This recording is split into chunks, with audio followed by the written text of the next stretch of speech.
Haji Jali bin Atrub.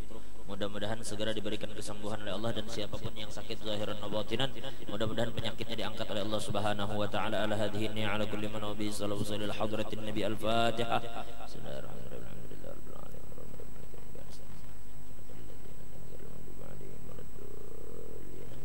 Bismillahirrahmanirrahim. Rabbil alamin wassalatu wassalamu ala asyrafil anbiya'i wal mursalin sayyidina wa habibina wa syafiina Muhammadin wa ala alihi wa sahbihi ajma'in. Qalu subhanaka la ilma lana illa ma 'allamtana innaka antal alimul hakim. Wa la haula wa la quwwata illa billahil aliyyil azim. Rabbi shrah li sadri wa yassir li amri wa hlul 'uqdatam min lisani yafqahu qawli. Wa qala al muallif rahimahullahu ta'ala wa nafa'na bihi wa bi'ulumihi fid dharain amin. Kita melanjutkan dulu bab minggu lalu kita telanjur membahas masalah yang berkaitan dengan khuf lah. Jadi kita sudah sampaikan khuf itu kita kada perlu lagi jelaskan bagaimana khuf. Pian sudah tahu bagaimana khuf. Sudah Joko melihat dia no? Di Google kah apa? Bagaimana itu khuf? Ketika khuf itu sudah kita dapatkan, lalu khuf itu kita pakai. Nah sekarang kita akan membicarakan berapa lama seseorang diperbolehkan. Ini kayak inilah kita sudah sampaikan, karena apa kita ulang. Misalnya ulun berwudu sempurna wudu ulun. Setelah wudu ulun itu sempurna, lalu ulun memakai khuf. Jelas salah khuf itu apa kemarin? Seperti sepatu yang terbuat dari kulit yang membentuk kaki. Boleh kita katakan model kayak kaos kaki tapi kulit yang membentuk kaki. Nah ini syaratnya nanti ada kita bicarakan syarat. Tetapi intinya jika ulun berwudu dan wudu itu sempurna, wudu itu sempurna. Setelah wudu sempurna baru khuf itu ulun pakai. Berarti memakai khuf dalam keadaan tidak berhadas gitu lah. Karena sempurna wudu. Nah berarti setelah memakai ini, karena kelak kalau ulun batal di pertengahan itu, ini kita punya waktu 24 jam. Kalau ulun pakai khuf itu jam 6 sore, berarti ulun punya waktu 24 jam dari kapan? Nanti dulu, bukan dari waktu memakai. Bukan dari waktu memakai. Kita akan mulai menghitung dari sejak kapan ini batal. Pahamlah? Kalau ulun memakai khuf jam 6 sore sampai jam 12 kada batal. Kada batal. Maka jangan dihitung 24 jam itu dari jam 6. Bisa dipahami lagi kira-kira? Kita kan sekarang ulun sampaikan bahwa 24 jam ini diberi tempo untuk membasuh khufnya tadi, menyapu. Tapi 24 jam yang kita maksud bukan 24 jam dihitung dari memakai khuf, tetapi 24 jam dari batalnya ini. Nih, ulun pakai sepatu ini nih, misalnya misalnya nih, ini kita pakai sepatu ini. Misal sudah dipakailah jam berapa sekarang? Jam 6 sore. Karena setelah sholat isya sekitar jam 9 ulun tekantut. Batal kada wudu? Nah dari sini, dari waktu kentut ini tarik 24 jam. Berarti dari jam 9 malam sampai besok jam 9 malam lagi.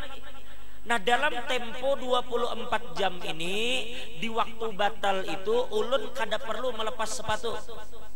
Cukup berwudu, basuh muka, basuh tangan, kemudian sapu kepala, kemudian yang sunnah sapu telinga, basuh batis, seterusnya begitu sampai batis kan perlu dibasuh. Bingung kah? Kada. Satu, ulun ulang sekali lagi. Basuh muka. Ini kan batal tadi nih. Batal Pak, tapi sepatu kada dilepas. Biarkan aja di batis. Basuh muka kayak apa? Wudu biasa, tangan, kepala, telinga yang sunnah. Begitu giliran kaki itu cukup sepatunya aja disapu. Berarti kaki kita ini kering, kada basah. Sepatunya aja kita sapu. Bolehkah? Boleh, kada masalah. Dan itu kita diberi tempo selama 24 jam. Jika dalam 24 jam itu kita 100 kali batal, silahkan 100 kali berwudu dengan cara macam itu, kata Bapak. Dan silahkan sholat wajibkah, sholat sunnah, gak ada masalah. Apakah ini khusus bagi orang sakit? Tidak. Orang sakit, orang sehat, siapapun yang mau mempraktekkan ini silahkan. Kalau bang suatu saat, apalagi kalau pian meriang dingin, meriang panas dingin, di saat itu kita bila kena sedikit aja batis kita, nah kaki kita kena air, kita menggigil. Nah ini silahkan pakai khuf. Jadi ketika berwudu, biasanya memang orang tuh yang paling cepat dingin tuh batis. Batis. Jadi batisnya pian tutup aja. Tetapi bagi orang yang memakai dalam perjalanan, ini bisa juga musafir. Musafir ini pian ke Banjar. Begitu pian ke Banjar, pian pakai khuf. Ke Banjar ini musafir lah. Maka orang yang musafir diberi waktu selama 3 hari 3 malam. 3 kali 24 jam untuk memakai itu. Dari kapan mulainya? Sama, dari sejak kapan ini batal. Panjangnya, kalau pian seharian kada batal, seharian kada dihitung belum.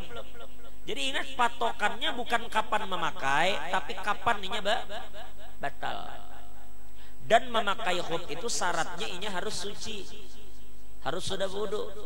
Kalau belum berwudu baru hendak berwudu setelah makai, kada kawa. Coba kena mun hendak paham, mun dasar hendak paham, menukar khufnya.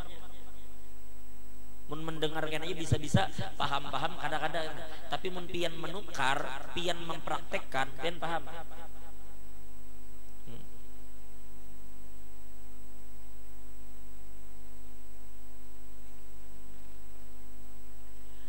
Jadi syarat kita boleh membasuh itu tadi, menyapu khuf. Jadi yang pertama adalah lubsul khuffain ala taharatin kamilah.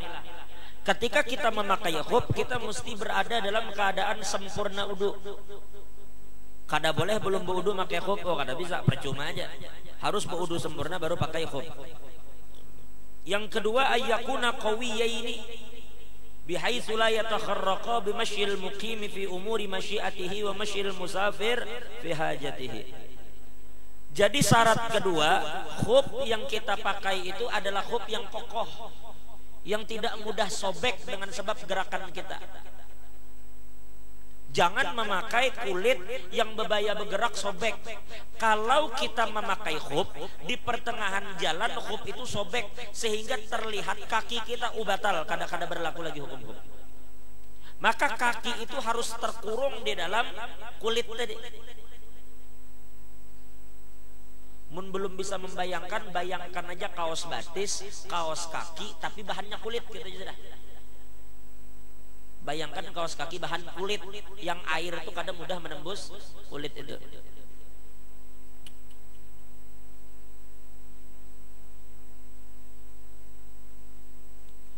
Yang ketiga, ayyakuna mani'aini linufudhil ma'.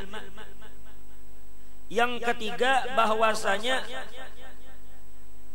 ketika kita tertumpah air, ada orang membalik air, lalu percikannya itu tidak mudah menembus khuf itu.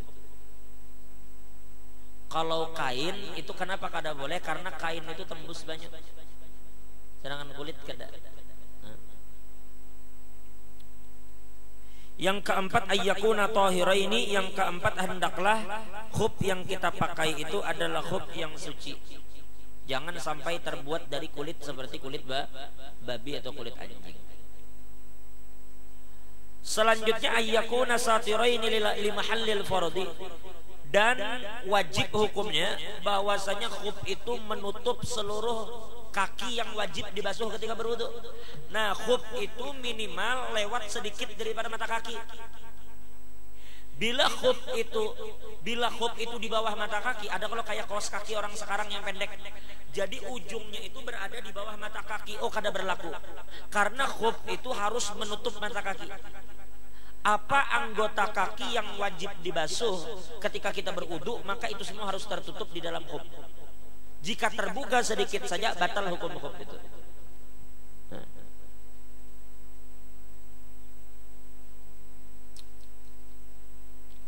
Selanjutnya alla yahsula lillabisihima hadatsun akbar. Yang keenam, syaratnya tidak, artinya orang yang memakai itu tidak mendapat hadas besar. Kalau inya dengan bininya berhubungan, tak pakai khuf, nah sudah pacul ya. Kalau bang habis selesai berhubungan, berudu, basuh atau sapu aja sepatu kada, harus dipacul semua. Sudah, itu masalah ini. Nah, satu lagi masalah yang berkaitan yang tidak kalah pentingnya, biar malam ini kita membahas ini aja. Karena waktu kita ini tak anu lah. Kita baca maulid tadi terlambat karena hujan tadi kan. Terlambat kita. Jadi biar malam ini sedikit kita masih berkaitan dengan masalah ini, yaitu ada beberapa pertanyaan bagaimana jika seseorang itu beperban badannya. Artinya inya ada luka seperti misalnya kena pisau atau kena parang yang lukanya itu dalam, sehingga luka ini harus ditutup dengan perban. Yang perban ini kada bisa dibuka. Jika dibuka, luka ini apabila kena air, maka mungkin aja luka itu busuk atau akan memperlambat kesembuhan luka itu. Kada sembuh-sembuh. Lalu bagaimana jadinya? Boleh kayaknya bertayamum karena ujarnya tangannya tadi lukanya panjang. Katakan dari sini, nah dari sini tarik sampai ke sini ini bolong. Jadi harus ditutup dengan perban. Lalu jika itu tidak bisa kita kenakan air, apakah orang itu cukup bertayamum? Maka tolong perhatikan. Jika seseorang tidak bisa kena air di salah satu anggota tubuh yang wajib dibasuh ketika wudu. Sekali lagi. Jika seseorang itu tidak bisa kena air di salah satu anggota tubuh yang harus dibasuh ketika berwudu. Contohnya di sini, ini kan wajib dibasuh nih. Kalau berwudu wajib dibasuh. Atau orang itu lukanya di telapak kaki atau di mana? Ya di bagian-bagian yang harus dibasuh ketika berwudu. Maka bagaimana caranya? Ingat, sekarang kita contohkan di mana orang ini luka. Dia punya luka di tangan kiri. Ini di tangan kiri panjang dari sini sampai ke sini. Entah ini tak anu pisau atau tak paku, sehingga membuat lubang yang dalam, terbuka lukanya dan harus ditutup dengan perban, dan ujar dokter kada boleh dibuka kecuali kering. Sedangkan ini harus sembahyang. Kayak apapun lukanya wajibnya sembahyang. Nah, apabila sembahyang itu wajib dalam keadaan terbebas daripada hadas kecil dan hadas besar kan. Berartinya harus berwudu. Di satu sisi inya kada bisa membasuh ini, maka ulama mengatakan wajib hukumnya inya tetap berwudu. Wajib hukumnya dan kada ada alasannya bertayamum saat itu. Jadi yang kita maksud ini tidak boleh inya langsung bertayamum, tetapi caranya inya basuh wajahnya seperti apa berwudu. Seperti apa berwudu? Berwudu basuh wajahnya. Setelah inya basuh wajahnya, kemudian basuh apa? Tangan kanannya. Setelah tangan kanan apa? Tangan kiri. Nah, sekarang kita sampai pada anggota tubuh yang bermasalah kan? Yang luka tadi kan? Nah, sekarang pertanyaannya, ini tangan kiri, batas dibasuh ini kan seluruh tangan sampai siku kalau sampai siku. Ternyata luka ini tidak mengenai seluruh tangan kalau cuma hanya bagian tertentu. Maka wajib hukumnya inya membasuh anggota tubuh yang sehat ini. Jadi di mana tangan kiri yang tidak kena luka wajib dibasuh. Selesai saudara? Selesai. Berarti kita punya PR, ini yang ada di bawah perban belum terbasuh. Apa yang harus kita lakukan? Biarkankah? Oh tidak. Kalau kita sekali lagi ulun-ulang, basuh muka, basuh telapak, basuh tangan kanan. Setelah tangan kanan giliran tangan kiri, basuh yang sehat. Begitu selesai membasuh yang sehat, lalu bertayamum. Untuk apa? Untuk mentayamumkan apa yang ada di bawah perban itu. Jadi kada boleh cuma tayamum. Atau dengan berudu langsung meloncat. Oh kada. Berudu sampai anggota tubuh yang sehat di tangan kiri. Setelah itu bertayamumlah kita untuk mentayamumkan apa yang ada di bawah perban. Tayamumnya bagaimana? Ya tayamum seperti biasa. Bagaimana cara tayamum? Ya seperti itu. Selesai tayamum baru kita lanjutkan menyapu kepala dan seterusnya sampai kaki. Dan ini tidak boleh ditukar. Bagaimana jika aku tayamum duluan baru berwudu? Oh, kada boleh. Mesti tayamum ini dilakukan di mana terdapat luka itu. Kalau luka itu ada di kaki kanan, berarti bertayamumlah ketika giliran kaki kanan. Basuh dulu anggota yang sehat, lanjutkan tayamum. Jika lukanya di kaki kiri, oh berarti basuh anggota yang sehat dari kaki kiri, lalu sisanya yang belum kena air kita tayamumkan. Seperti itu yang dijelaskan oleh ulama-ulama kita terkait hukum tayamum. Jadi tidak ada alasan bagi mereka untuk langsung saja bertayamum, sedangkan anggota tubuhnya mayoritas sehat. Hanya luka saja. Tato itu istilahnya kita ini kada bicara hukum betatonya lah, tapi yang kita bicarakan apakah air itu menembus tato. Nah ini yang ulun kada tahu sebenarnya hakikat tato itu seperti apa. Ini mungkin yang tahu orang yang ahlinya. Kita kada tahu apakah tato itu menghalangi air atau kada, itu kita kada ngerti di situ. Kayak apa? Jadi tato lain, tato yang hadiah itulah, hadiah bangun karet. Itu ada apa itu? Tato ini sebenarnya kayak apa? Gerangnya di dalam kah? Tapi itu apa? Inya tuh kan nyatunya disuntik rasanya. Disuntik.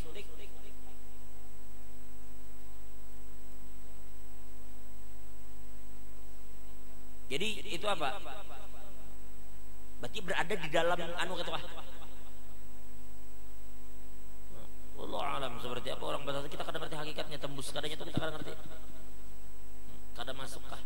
Tato itu kadang masuk kah?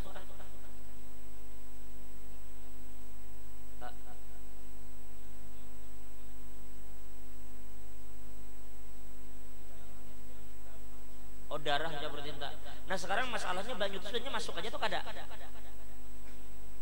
Kada tahu juga.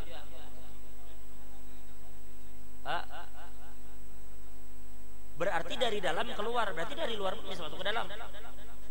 Kalau inya berkeringat, kalau di tempat yang tumbuh tato atau keluar keringat, berarti pori-pori itu ditembus air kan?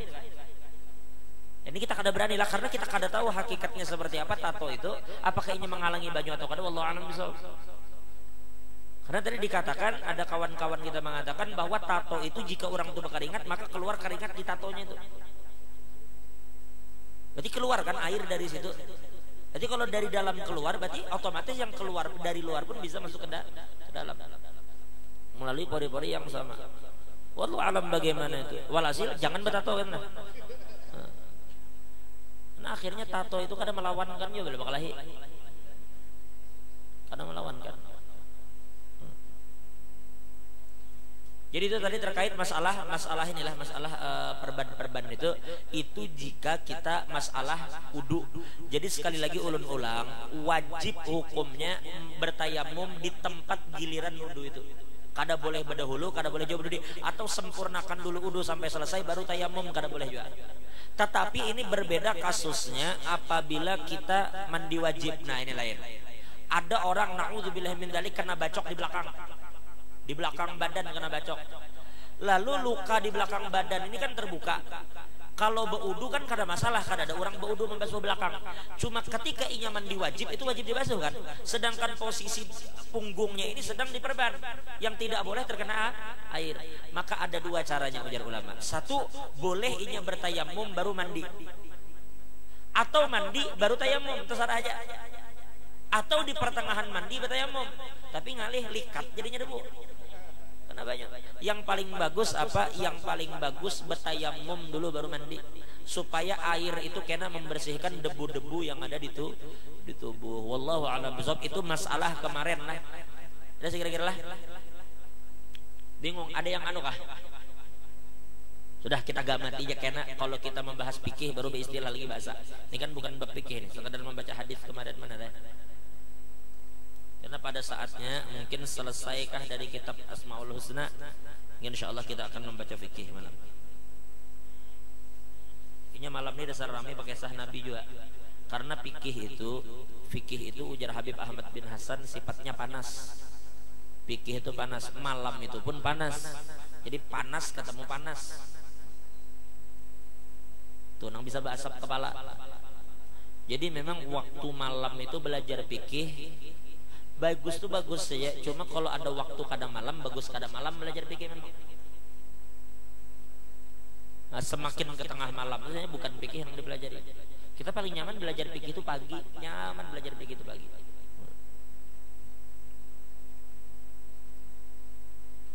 Sampai mana hadis kita? Waktu kita jadi biar baca hadis aja kita barukan mengisahkan Nabi kita.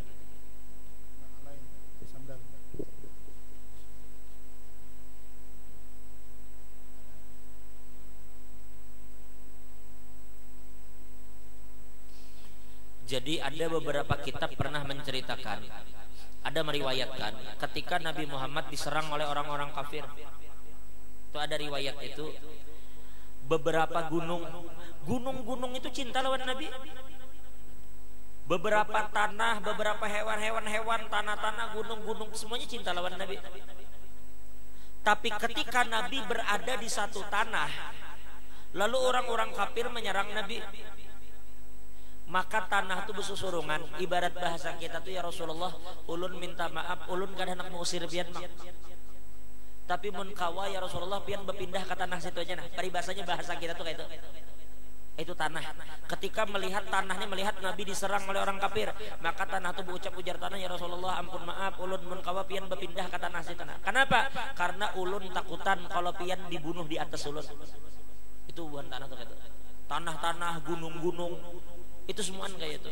Kenapa? Ujarnya kami takut kalau pian dibunuh di atas kami. Kenapa? Kami takutan kalau pian sampai terbunuh di atas punggung kami, maka kami umpat diadab oleh Allah. Itu tanah takutan karena adab. Tanah tuh karena diadab. Cuma takutan nih diadab Allah. Kenapa? Karena kayak itunya cintanya lawan Nabi, saking takutannya. Itu ada di beberapa kitab kita meriwayatkan, saking kayak apa Nabi Muhammad. Sampai bab 10 bab na'lain. Oh, sandal Nabi lah. Minggu depan mungkin berarti habis sandal ini rasanya masalah cincin kah? Hah? Cincin enggak apa? Pakaian enggak? Cincin lah. Ah, cincin. Nah, cincin itu ramai karena kita membicarakan cincin Nabi lah. Jadi bagaimana Nabi bercincin dan sebagainya.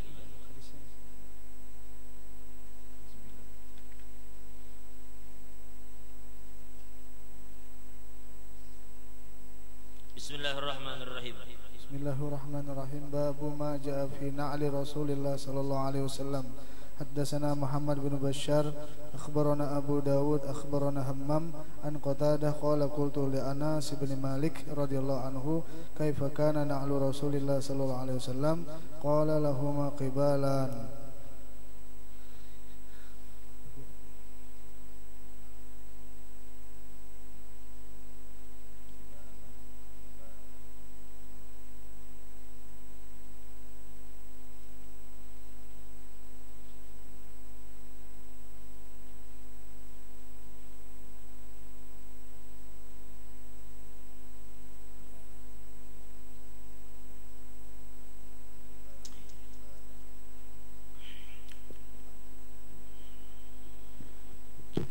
Suatu hari diriwayatkan daripada Muhammad bin Bashar yang terus sanadnya bersambung daripada Qatadah. Qatadah bertanya kepada Anas bin Malik. Ujar Qatadah, wahai Anas, kaifa kana na'lu Rasulillah, bagaimana sendal Nabi Muhammad? Bagaimana sendal Nabi? Dijawab oleh Sayyidina Anas, qala lahuma qibalan. Nabi Muhammad itu sendal beliau itu qibalan. Qibalan itu memiliki dua tali, yang ujung tali itu bersatu di jari Nabi. Terdapat perbedaan ulama terkait masalah kibal. Ada yang mengatakan kibal itu dua tali yang berbeda pada bagian tumit, tetapi menyatu di ujung jari. Ya kayak itu sendal gua. Kayak sandal jepit, kan dua tali di sini lalu menyatu di ujung. Ada yang mengatakan kibal gitu. Jadi kedua-duanya tali menyatu di salah satu. Misalnya mungkin Nabi menjepit antara jempol dengan telunjuk. Nah, di situ bersatunya dua anu tadi. Tetapi riwayat lain ada juga di sini ujar Ibnu Hajar yang dimaksud dengan kibal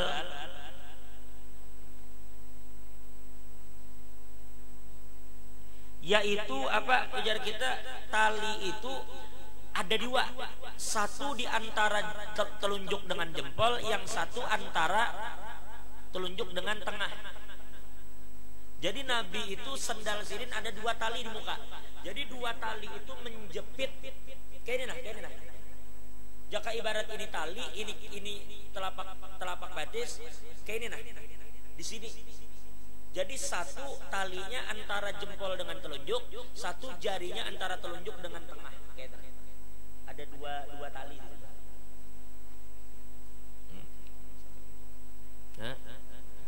Cuma intinya kibal itu memang terbuat dari dua tali yang ujungnya itu menyatu, ini bergabung di situ, mengerucut. Asalnya lebar lalu mengerucut di ujung, itu kibal.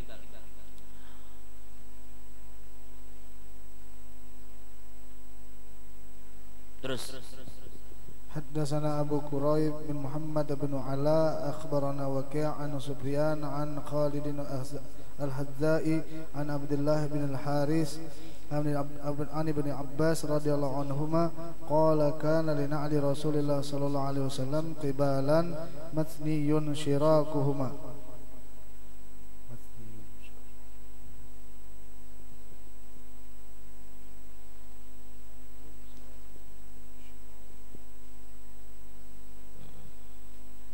نفس المعنى لا درس.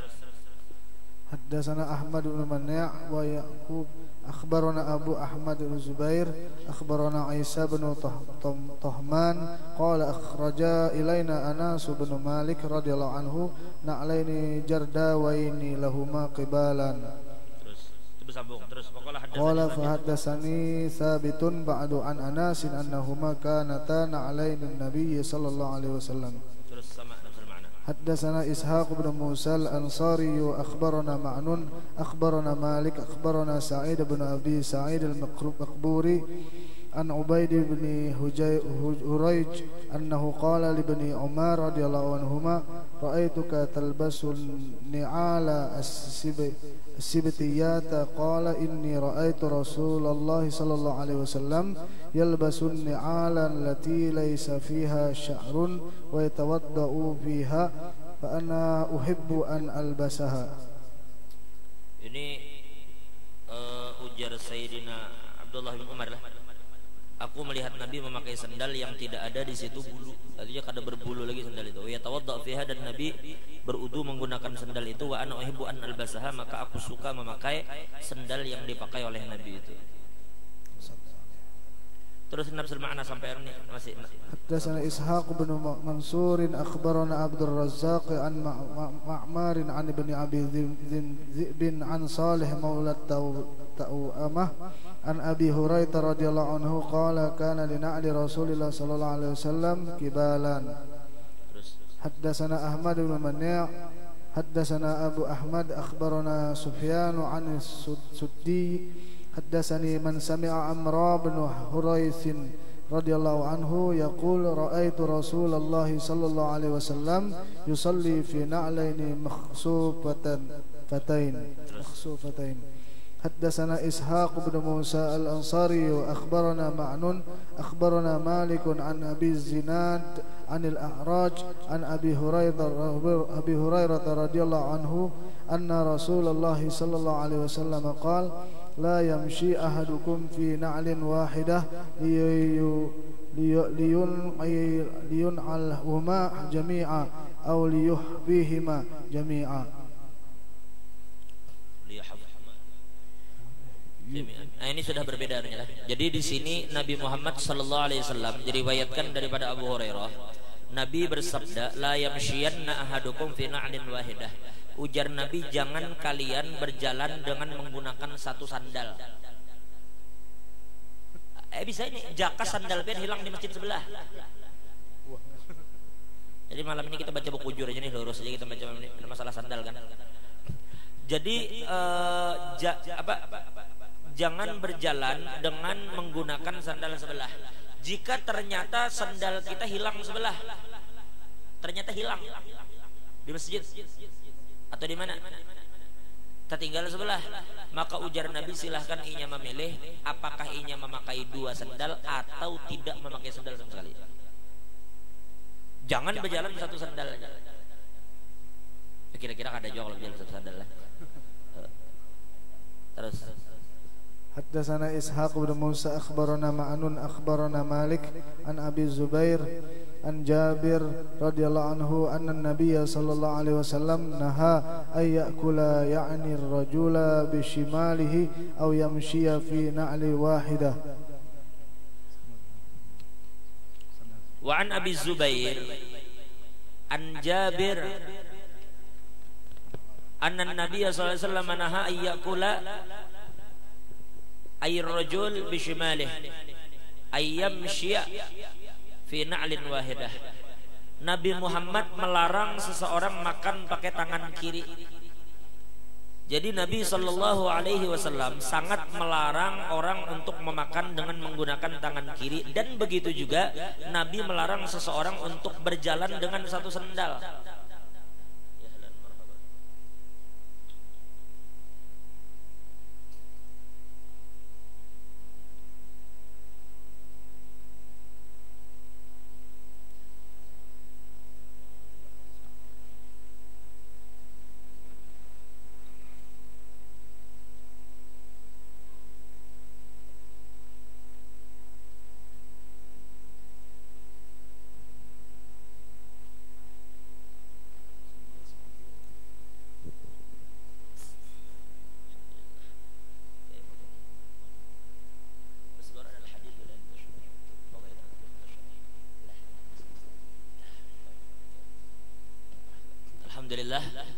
Alhamdulillah hadir di tengah-tengah kita yang mulia Al Habib Ali Zainal Abidin Al Jufri.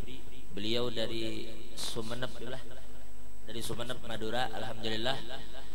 Jadi pas benar ini masalah ini beliau lebih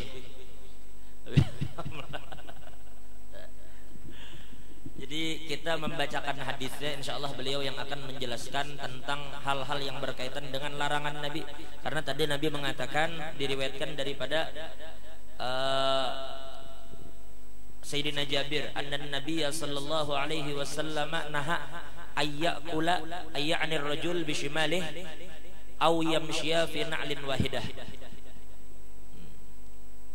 Wa kadzalika haddatsana Qutaibah wa haddatsana Ishaq bin Musa wa haddatsana Ma'un wa haddatsana Malik an Abi Zinad wa anil A'raj an Abi Hurairah anna Nabiy sallallahu alaihi wasallam qala idza ta'ala ahadukum falyabda bil yamin wa idza naza'a falyabda bis shimal faltakun al yumna awwalahuma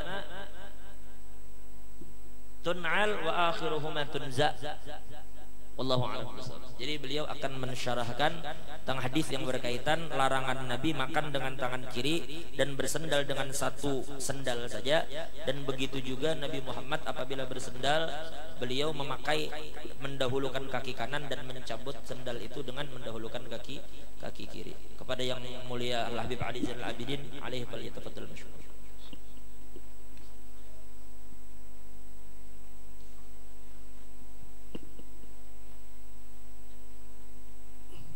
radhiyallahu ankum.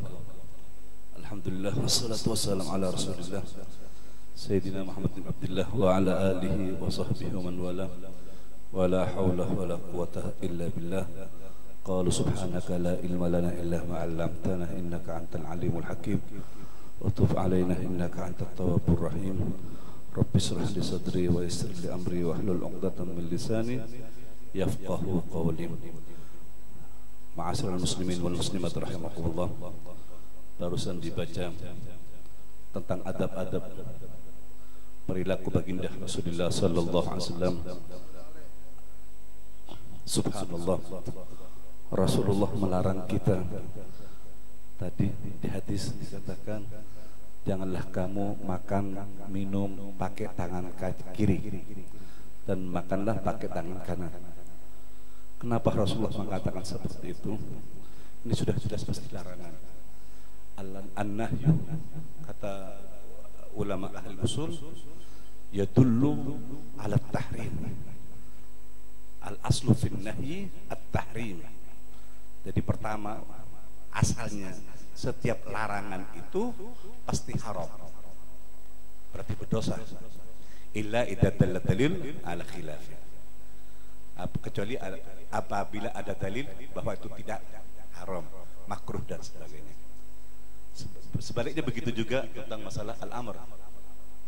Al-amru al-aslu fil amri al-wujub illa idza dalla dalilu ala khilafih. Jadi ini ulama sebagian mengatakan haram. Jadi bila kita sengaja minum air pakai kaki kiri haram, apalagi dia ada hadisnya sengaja haram. Lupa lain, jelas sengaja, apalagi tasyabbuh, naudzubillah, aksi orang mana lo sini mau niru orang Amerika, ada apa? Luar biasa. Tetapi perlu diingat, setiap larangan baginda Rasulullah SAW pasti mengandung hikmah.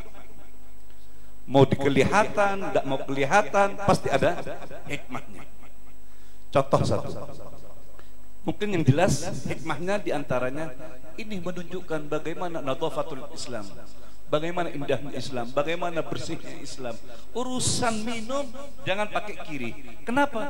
Karena kiri ini identik dengan kejelekan. Untuk maaf khara, pasah khara, maaf khara, terus pakai lagi. Menjaga betul nadhafah luar biasa Islam. Sampai urusan ada seorang Kristen mengatakan, andai kata aku jadi orang Muslim Islam, niscaya aku akan setiap tahun membuat hall besar-besar untuk Imam Ghazali. Kenapa? Karena kitabnya Imam Ghazali itu penuh dengan adab-adab tentang baginda Rasulullah SAW. Filosof luar biasa Imam Ghazali. Andai kata aku seperti Imam Ghazali, andai kata aku Muslim, andai kata aku punya orang seperti Ghazali, setiap tahun pasti aku bikin hall besar-besaran. Kenapa? Karena dia teringat, kata si Kristen ini di kitabnya Imam Ghazali, jangankan ada orang Yahudi bertanya kepada seorang sahabat tentang Islam luar biasa, katanya adabnya makan begini. Jangankan adab makan, sampai maaf adab cara kita beristinja, cara kita mau buang air diajari sama Rasulullah SAW. Wala yastanji biyami wala yastanji bi'in. Tak boleh, sampai dilarang. Di hadis terkenal tidak ada. Tak boleh beristinja dengan ini, tak boleh beristinja biwarafin, wala macam-macam. Tak boleh istinja pakai ini, pakai air. Justru kadang-kadang orientalis, al-mustasyrikun, orang-orang anti-Islam mengatakan Islam kotor. Kenapa? Karena kita pakai batu. Kan pakai batu. Kapan kita pakai batu? Lidarura. Bila mana tidak ada air, kan begitu. Kalau di fikih kan ada. Tak boleh wala yajuzu iktisar bil hajar, kan tak boleh. Tak boleh ada air kita mau pakai batu, tak boleh. Batu itu tambahan saja. Atau tidak ada air baru kita pakai batu. Beda dengan mereka. Mereka ada air, tak mau ada air, lebih senang mindil, tisu. Tisu sudah tak bisa, pasti dengan tisu ini kan dia pasti tangannya lah masuk. Bau tangannya, semprot. Jadi mereka kotor, ketutup saja. Makanya orang Kristen, orang Islam yang tidak wudu dan sebagainya itu bau, sebentar bau. Jadi harum itu palsu. Harumnya palsu. Beda dengan Islam. Islam menyuruh suruh wudu setiap, suruh mandi, suruh ini. Sampai ada berapa mandi sunnah, mandi wajib. Islam ada mandi kan?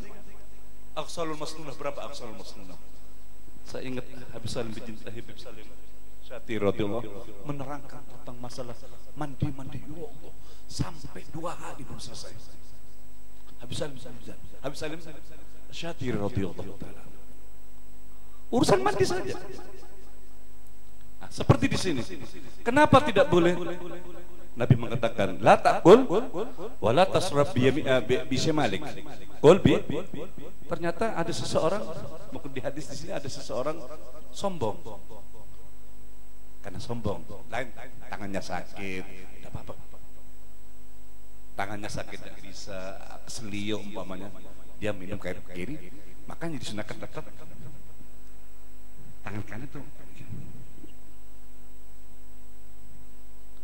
Ada orang sombong, kita hati-hati, jangan istihza bil hadis, apalagi hadis sahih.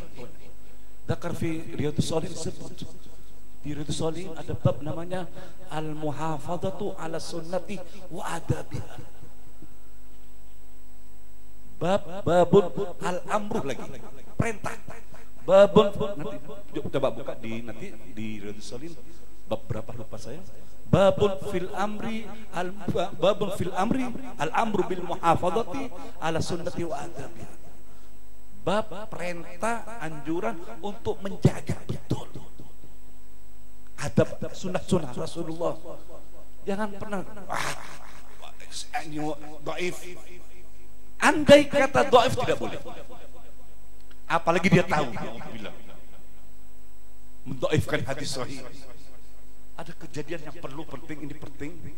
Ada kejadian dulu, ini tidak ada kitab, ada orang cerita, ada sanadnya dari cerita saya mendapat dari guru saya, Habib Muhammad bin Ali al-Maliki radhiyallahu ta'ala mengatakan, dulu ada di Mesir. Ini seorang alim, tapi istihza bil hadis, melecehkan apa istihza? Melecehkan, meremehkan hadis. Istihza bin Nabi, istihza bil hadis berarti istihza bin Nabi. Naudzubillah. Mengejek hadis berarti mengejek Rasulullah sallallahu alaihi wasallam. Masalah apa? Masalah di hadis terkenal, idza staiqadha ahadukum min naumihi fala yudkhil yadahu fil ina hatta yaghsilhu thalath.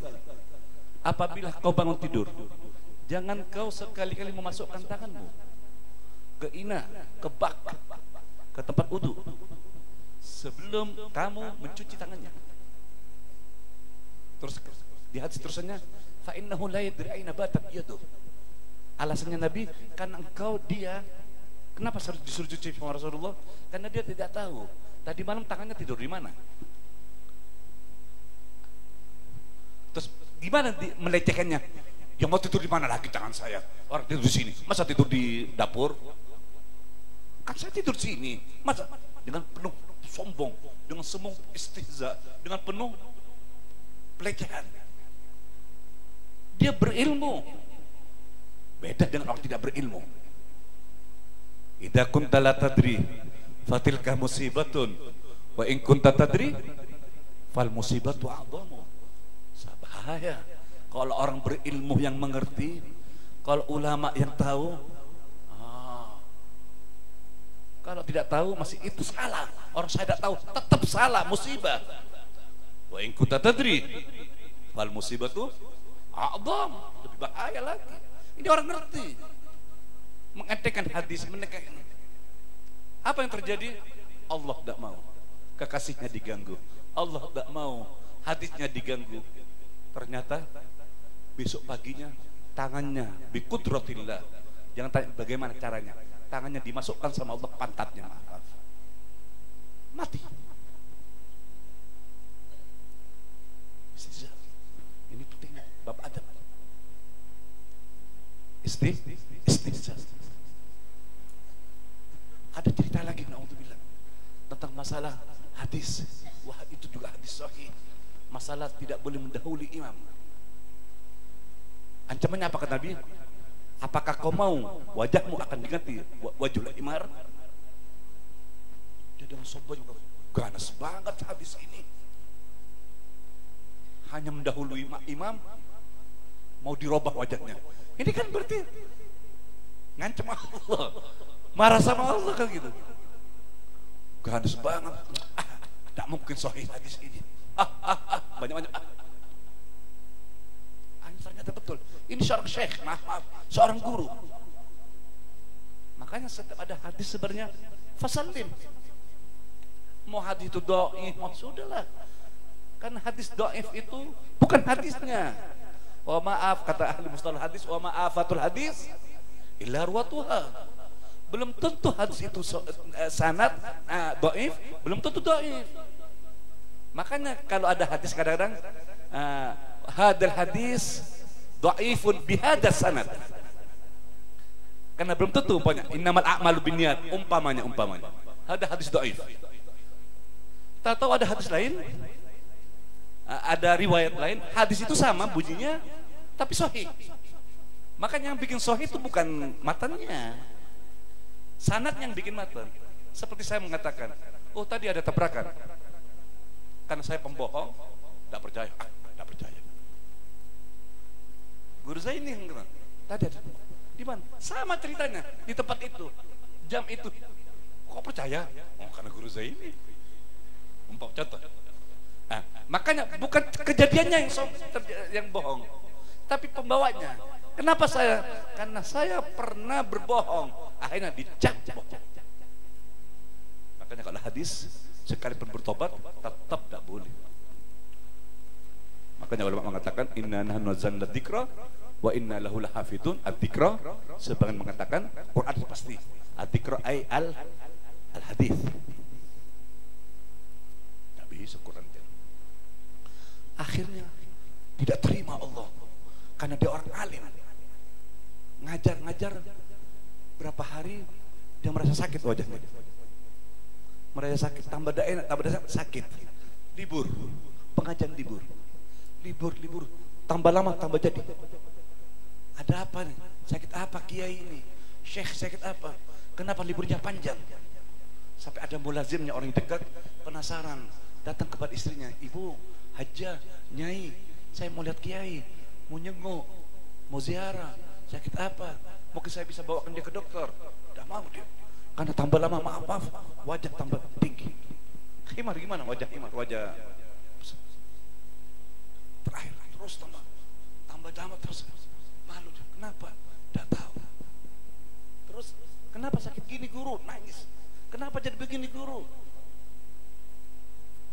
Akhirnya guru merasa kayaknya aku anak ini santri tidak tahu. Ini hanya terlintas khatar fi qalbu. Ini kretek ya. Masih bunyi di hati, tidak sampai mengeluarkan. Ini bohong di sini. Santri tidak dengar. Mustami tidak mendengar. Kreteknya siapa? Si guru ini. Akhirnya ngomong, karena ini orang dekatnya. Ya waladi, anakku, mungkin aku tak salah sama Allah. Aku gigil adab sama Rasulullah. Ada apa kiai? Tidak percaya masa kiai gigil adab sama Allah? Saya waktu kemarin ingat, waktu ngajar kemarin ada apa? Ada hadis masalah itu. Aku merasa tidak percaya hadis itu. Kocok banget. Kamu gitu di hatinya. Terus jangan-jangan aku Allah ngikop mensangsi saya gara-gara itu. Akhirnya mengatakan, sudah istighfar aja. Suruh istighfar. Rahasia dirahasiakan. Santri itu dikumpulkan setiap malam untuk baca. Baca Yasin, baca. Tidak lama, tambah hilang. Tambah sampai habis kembali lagi. Ini istihza. Makanya adab luar biasa. Kalau bilang Nabi melarang, sudah. Tidak boleh sandal satu katanya. Ya sudah. Sandal satu. Ya sudah, kalau mau sandal sama sekali. Lebih baik begitu. Maka tidak boleh satu. Tidak boleh sandal. Tidak apa-apa. Apalagi sekarang ada sandal selingkuh. Jangan. Ada kan? Jangan. Kok demen jadi tren. Sukses dari fi sandal selingkuh. Asal lu. Betul kan ya? Pernah dengar? Benar. Jujur saja bercanda. Ada namanya sandal selingkuh. Tidak pernah dengar? Oh gak ada di sini mungkin berarti. Betul. Tahu sandal selingkuh? Yang kanan merah, yang putih, yang kiri putih. Ya itu dengan. Dinamakan sandal selingkuh di sana. Terkenal. Ada tapi ya merah putih. Oh ya alhamdulillah. Ya itu sandal selingkuh. Dulu kalau ada orang desa, orang Badui pakai ditertawain. Sekarang menjadi tren, subhanallah. Akhir zaman begitu. Sesuatu yang tidak bagus sekarang jadi bagus. Sesuatu yang bagus, naudzubillah, akan jadi. Contoh satu, tentang masalah mil'aqah. Mil'aqah itu mana afdol? Mil'aqah makan pakai mil'aqah, pakai sendok dengan tidak pakai sendok. Kenapa Nabi tidak juru pakai mil'aqah? Mil'aqah di zamannya Rasulullah ada. Kenapa disuruh pakai mil'aqah? Kenapa pakai tangan? Sekarang baru ketahuan. Ternyata makanya setiap perintah Rasulullah SAW pasti mengandung hikmah. Zahiran wa batinan. Yakin. Ternyata di tangan ini katanya ada zat sekarang diketahui yang mengandung apa katanya menurut kesehatan, dan itu harus tatkala campur tangan dengan kuah dan sebagainya. Makanya sampai disunnahkan sama Rasulullah untuk ayyul iqaha atul iqaha. Nabi kalau makan ini juga maaf sekalipun di Madura banyak dari kita terlalu kayak mengentengi gini. Di hadis akan kadang adab makan sampai urusan makan Nabi kita ya Allah Ar-Rahman Ar-Raufur Rahim menjaga kita jangan sampai tidak barokah makan kita. Luar biasa sayangnya kepada kita urusan makan jaga. Apa katanya? Kalau Nabi Amarah memerintahkan Nabi kepada orang-orang bila makan jangan sampai Nabi menjilat. Kalau tidak Nabi kita sendiri disuruh jilatkan sama Siti Aisyah, sama istrinya, sama murid-muridnya. Jangan sampai jatuh kata Rasulullah. Wala tada'ha lisyaitan. Mungkin sudah. Jangan sampai kau tinggalkan butir itu. Fa innahu la yadri ainal barakah. Bukan barokah yang ada di dalam, belum tentu yang dimakan sudah barokah. Jangan-jangan ini yang ketinggalan barokahnya. Oh yang ini tinggal satu butir itu. Jadi kita makan 1000 butir sudah masuk. Tahu yang barokah hanya satu butir belum kemakan. Yang mana yang barokah? Apa yang sudah makan apa? Makanya sekarang banyak orang makan bukan tanpa sehat, tanpa penyakitan, karena tidak ada barokah. Ternyata kalau begitu waktu Allah mengatakan kulu minat thayyibati wa'malu sholihah, makanlah dengan makanan-makanan yang penuh dengan kebaikan, bagus kata ulama, zahiran wa batinan, bagus dari sisi kesehatan, pemasakan dan sebagainya, nasinya tidak rusak, nasinya tidak ini dan sebagainya. Nomor 2, bagus dari syariat, belinya dari uang halal. Sekalipun nasinya masak apa nasi beras luar biasa, sate, tapi hasil korupsi, oh tidak akan menjadi baik perut. Enak dimakan, di sini enak, di sini akan menjadi Allah nar, naudzubillah. Mana batalah min sukhtin fannaru aula bih kata Rasulullah. Tidak cukup itu ternyata dengan adab. Jadi bila mana kita makan bagus zahir, bagus secara batin, tapi adabnya tidak bagus, rusak juga. Kita makan nasi bagus, uang halal, tapi nasi masih berbutiran, tidak akan barokah. Makanya jaga betul-betul sampai Imam Nawawi dalam Riyadhus Shalihin tentang menjaga adab Rasulullah, harus tidak sia-sia Rasulullah ngajar gitu, memberi hadis seperti itu biar kita untuk selalu menjaganya. Bahkan disunnahkan bila mana ada seseorang meninggalkan, mengentengkan, meremehkan urusan gini aja adab Rasulullah, disunnahkan, dianjurkan untuk disiwa. Apa disiwa? Dihajar. Oh, mana dihajar? Diasingkan, disopo, dari siapa? Luar biasa. Saya ingat betul di Riyadhus Shalihin bab terakhir di bab ini mengatakan dari Abdullah bin Mughaffal, dari sahabat Abdullah bin Mughaffal, katanya Rasulullah naha Rasulullah anil hadfi. Naha Rasulullah anil hadfi. Apa hadf itu? Hadf itu artinya apa tuh? Timpil apa nih? Yang bisa nganu burung? Hah? Tapel ya? Tapel yang dari batu. Rasulullah melarang. Naha anil hadfi. Kenapa dilarang sama Rasulullah? Alasan Rasulullah singkat, simpel, li'annaha la taqtulu saidan wala yanqaul aduwa. Karena tempel itu tidak bisa mematikan buruan dan tidak bisa membunuh musuh.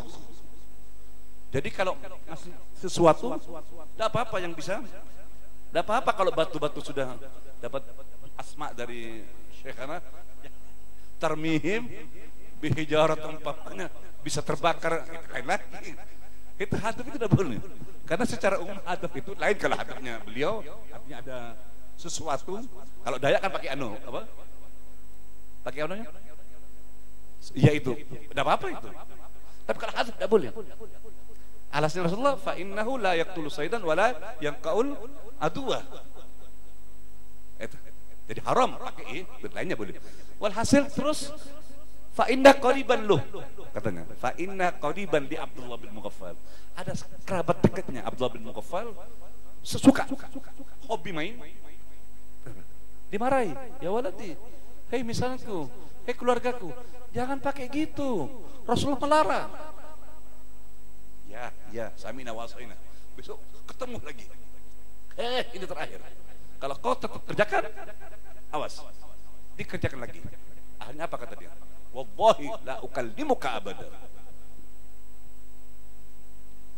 Wallahi la ukallimuka abada. Demi Allah, tidak akan aku bicara dengan kau selama-lamanya. Kenapa? Karena menentang Rasulullah sallallahu alaihi wasallam. Hakada sahabat-sahabat Rasulullah sallallahu alaihi wasallam di dalam mengerjakan muhafadzah atas hadis-hadis baginda Rasulullah sallallahu alaihi wasallam. Mungkin ini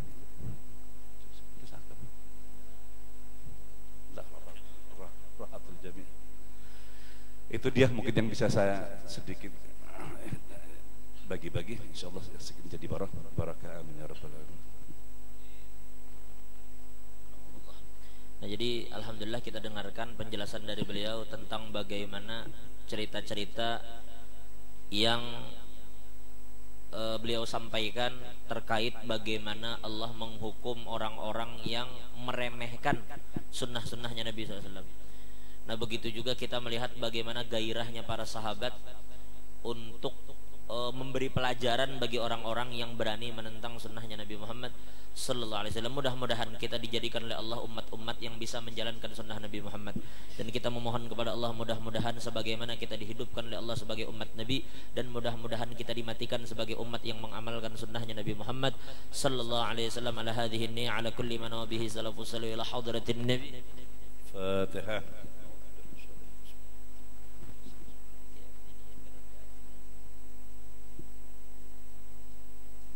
بسم الله الرحمن الرحيم الحمد لله رب العالمين اللهم صل وسلم على سيدنا محمد وعلى سيدنا محمد حمدا يوافي نعمه ويكافئ مزيدا يا ربنا لك الحمد كما ينبغي لجلال وجهك وعظيم سلطانك سبحانك لا نحصي ثناء أنت كما أثنيت على نفسك ولك الحمد حتى ترضى ولك الحمد إذا رضيت ولك الحمد بعد رضا. نسألك يا الله موجبات رحمتك وعزائم مغفرتك والسلامة من كل إثم والغنيمة من كل بر والفوز بالجنة والنجاة من النار.